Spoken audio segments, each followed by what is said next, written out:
اعوذ باللہ من الشیطان الرجیم بسم اللہ الرحمن الرحیم رب اشرح لی صدری ویسر لی امری واحلل عقدۃ من لسانی یفقہوا قولی۔ ریاض-الصالحین دوسرا حصہ، جالسازی اور دھوکہ دھڑی کی مناہی کا بیان۔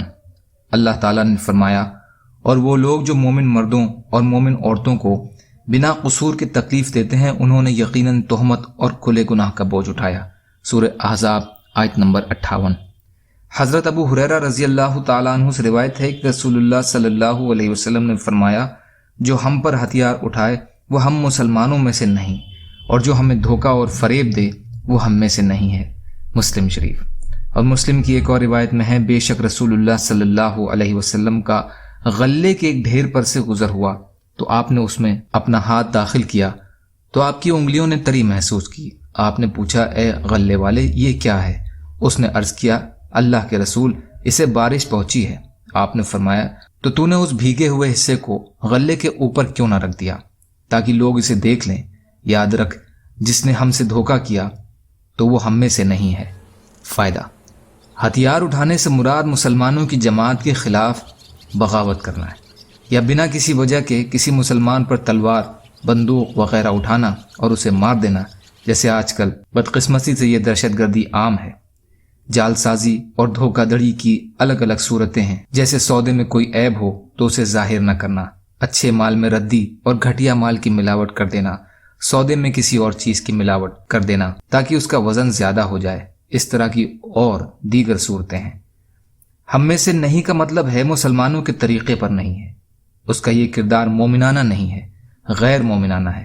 اس لیے ہر مسلمان کو ہر قسم کی دھوکہ دھڑی سے بچنا چاہیے۔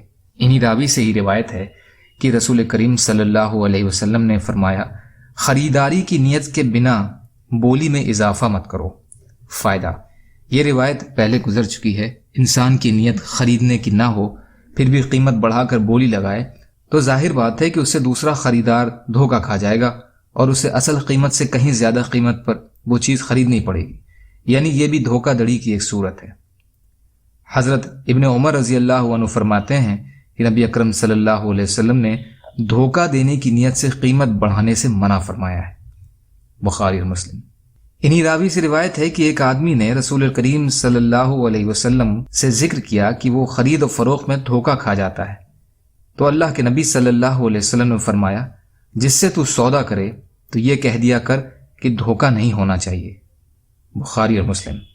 فائدہ، ان الفاظوں کے کہنے سے مقصد ثبوت خیار کا تحقق ہے، یعنی اگر سودے میں کوئی دھوکہ اور فریب ہوا تو خریدار کو سودا واپس کرنے کا حق ہوگا، بیچنے والوں کو بھی اس حق کا اہتمام کرنا پڑے گا۔ حضرت ابو ہریرہ رضی اللہ عنہ سے روایت ہے کہ رسول الکریم صلی اللہ علیہ وسلم نے فرمایا، جو شخص کسی کی بیوی یا اس کے غلام کو دھوکہ دے تو وہ ہم میں سے نہیں ہے۔ ابو داؤد۔ فائدہ، کسی کی بیوی یا غلام کو بہکا کر شوہر اور مالک کے خلاف کر دینا، ان کے بیچ غلط فہمیاں پیدا کر کے انہیں ایک دوسرے سے لڑا دینا، یہ بڑا جرم ہے۔ مومن کی شان تو لوگوں میں ملاپ کرانا ہے، نہ کہ ان کے بیچ میں فساد ڈالنا۔ یا اللہ ہم سب کو کہنے سننے سے زیادہ عمل کی توفیق عطا فرما۔ یا اللہ مظلوموں کی مدد فرما، ہم سب کو اپنی استطاعت کے بقدر اپنا حق ادا کرنے والا بنا۔ یا اللہ سچی توبہ کی توفیق عطا فرما۔ یا اللہ تمام ظاہری باطنی فتنوں سے ہماری حفاظت فرما۔ یا اللہ صغیرہ کبیرہ گناہوں کو معاف فرما۔ یا اللہ رحم فرما، کرم فرما، عزت اور عافیت کی زندگی عطا فرما۔ جو پریشان ہیں ان کی پریشانیوں کو دور کر دے، جو بیمار ہیں انہیں صحت کلی عطا فرما، جو قرض میں ہیں یا اللہ ان کے قرضوں کو ادا کرا دے۔ یا اللہ آپ جیسا بہتر سمجھیں ویسی ہماری حفاظت فرما۔ اللہم انا نجعلک فی نحورہم ونعوذ بک من شرورہم برحمتک یا ارحم الراحمین۔ لا الہ الا اللہ محمد رسول اللہ۔ والسلام علیکم۔